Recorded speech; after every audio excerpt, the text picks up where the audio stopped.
Greetings, everyone. This is Meg from the streamer team at APL. We're going to be bringing you a series of short interviews with local musicians to see what they're up to currently. And today I have the pleasure of introducing to you Taína Asili. She's a singer, composer, filmmaker, and activist. And even though she's locally based, I suspect that she's traveled far and wide in her career as a performer and filmmaker. So welcome, Taína. Thanks so much for talking with us. Aw, thanks so much for having me. It's a pleasure. Are you embracing the new normal? I'm working on it. It's like definitely something that I have to adjust to, especially in terms of being a touring artist, being able to figure out new ways to share my work that's not performing for the public in a live setting. So that's definitely been a big transition.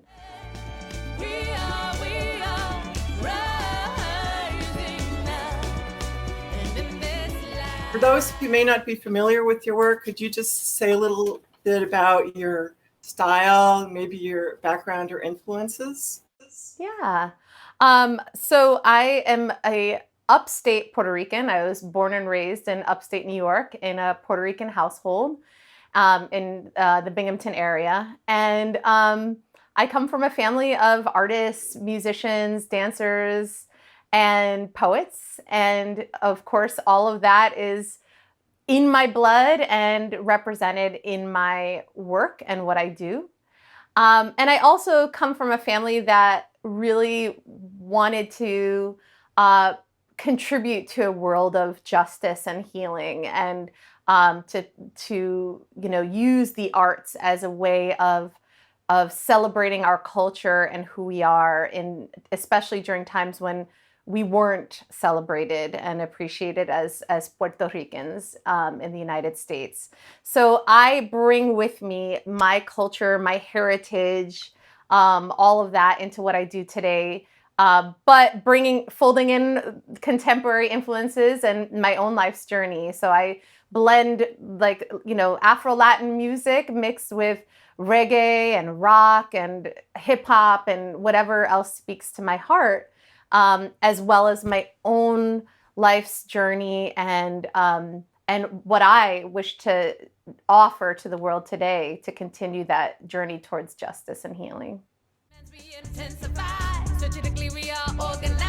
Together we can raise the vibration through our action and imagination. Respect, trust, and communication. That's great. And in that spirit, I'm reminded of your music video, We Are Rising.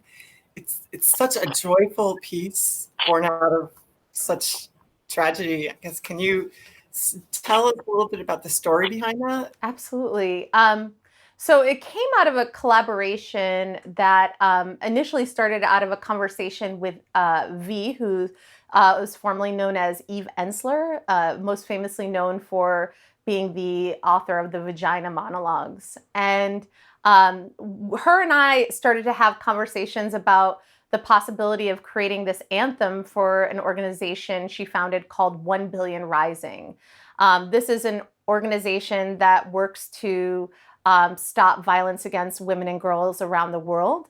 And they were looking for a new anthem to lift up the work that they're doing.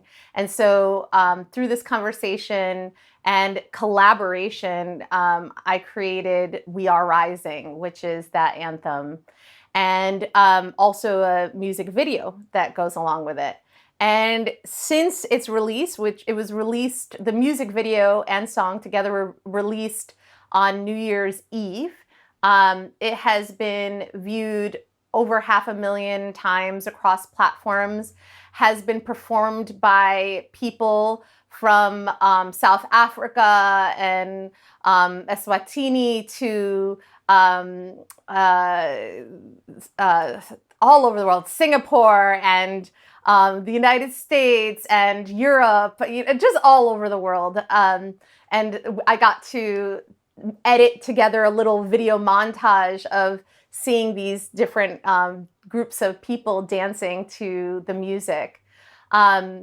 Since then, I've also created a Spanish version of the song and released that as well.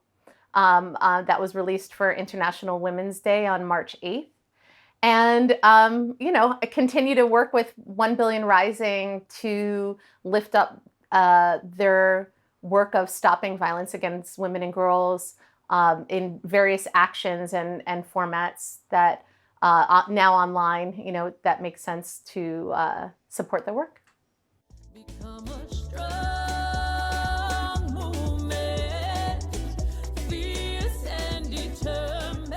I know you've been keeping busy and creating during this time. Do you want to mention any of the new things you've been working on? Yeah, it's been a very emotional time. So, I think that one of the things for me, before I just talk a little bit about what I'm doing, I want to preface that pausing has been an important part of moving through COVID times.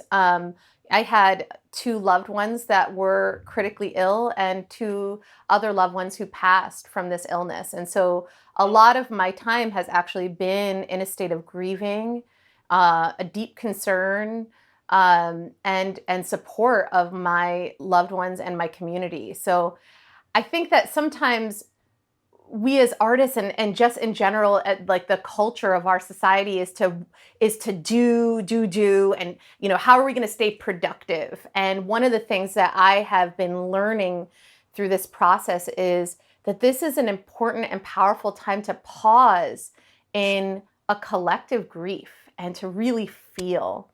As an artist, it's really important for me to feel deeply and allow myself to move through all of the emotions that come from that.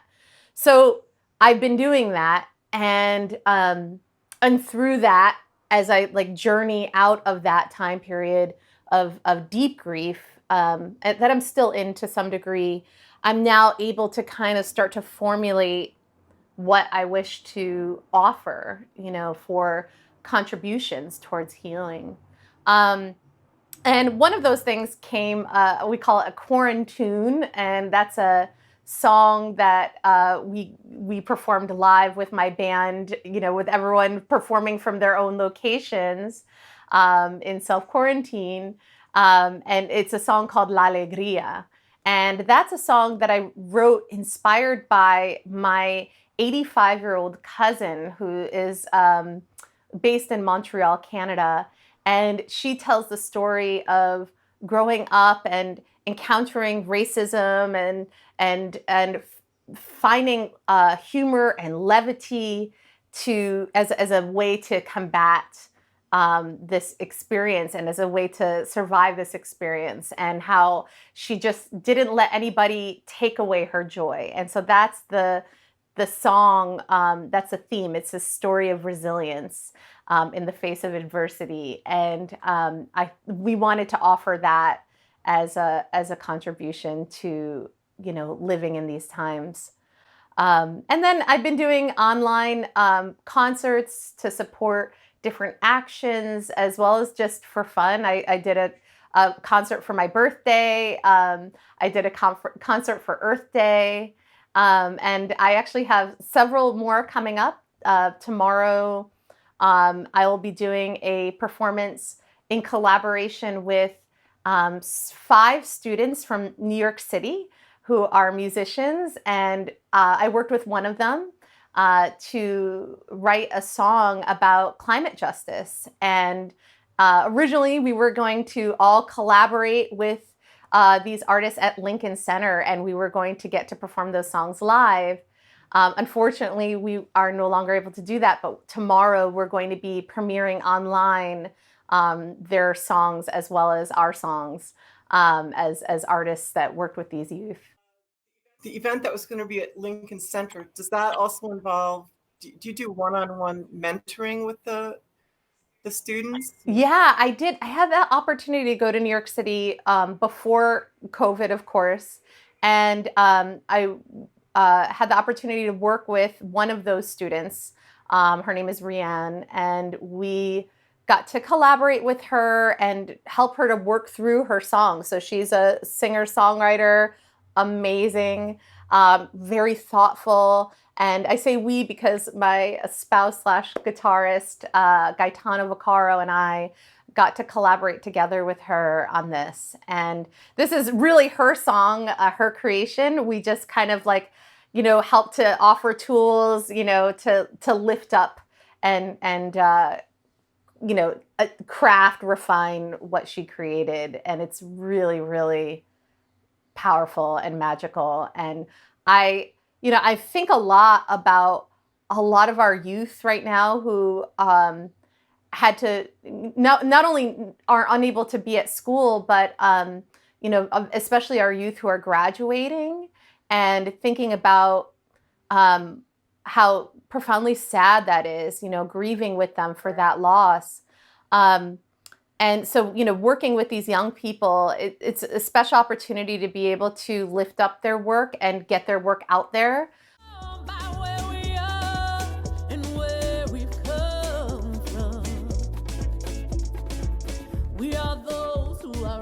So Taína, can you just maybe mention a few things you're listening to that you'd recommend to people viewing, like either a style of music or other musicians' works? Yeah. When folks ask me this question, it's always so hard for me because I love so much music, and really across the spectrum. I love all different types of music, all different types of sounds. So I can speak to what I'm listening to at this very moment in my gardening time and, in my cooking times, like what I'm putting on. But this is certainly not a reflection of everything that I love. But right now, Laura Mvula, who is an amazing singer, I love her work. There's a song that she has called Green Garden. And so if you're looking for like a good jam while you're sitting in your yard in the sun or gardening in your garden, that's definitely one of my favorites. There's a group called Flor de Toloache, and they're an all-women mariachi band who I had the opportunity to perform with last summer in the Bronx. And they're Grammy Award-winning, very, very talented artists. I love listening to their work. I also love listening to artists that are like vintage artists. So like a little bit of Camarón de la Isla, who is a very famous flamenco singer from Andalusia, Spain, as well as Django Reinhardt, who is another famous guitarist from France, who I love. From Manila to Miami, building trust and solidarity.